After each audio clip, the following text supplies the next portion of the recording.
شماس بن عثمان وہ صحابی ہیں جن کا حضور نے جنازہ نہیں پڑھایا میدان احد میں. جب ان کا جسم مبارک سامنے آیا تو حضور نے فرمایا ان کو دفنا دیا جائے. حضور نے نماز جنازہ نہیں پڑھی صلی اللہ علیہ وسلم. کیوں نہیں پڑھی؟ اللہ اکبر. کیوں نہیں پڑھی؟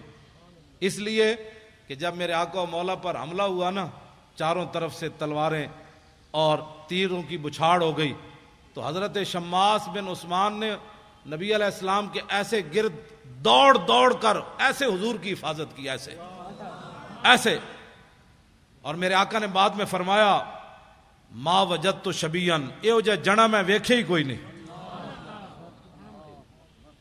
اب آپ سوچ سکتے ہیں جن کے بارے میں رسول اللہ یہ بات فرمائے، اب وہ کیسے گھومے کہ نہ کوئی تیر حضور کی طرف آیا، کوئی ادھر لگا، کوئی ادھر لگا، کوئی ادھر لگا، کوئی ادھر لگا، کوئی تلوار سے کیا چیز کٹی، کوئی جسم کے چھلنی ہو گیا، لیکن ایک چیز بھی ایسے گھومے حضور کی طرف کوئی نہیں آنے دی. تو میرے آقا و مولا نے نماز جنازہ اس لیے نہیں پڑھائی کہ جنازہ پڑھایا جاتا ہے مغفرت کے لیے، وہ تو میرے غلاموں کی پہلے ہی ہے. یہاں پڑھایا جاتا ہے بلندی درجات کے لیے.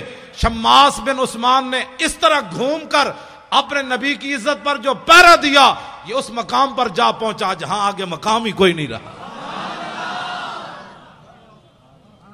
جائے کہ زاہداں بازار اربعین رسن، مست شراب عشق بیا کا امیر رسد.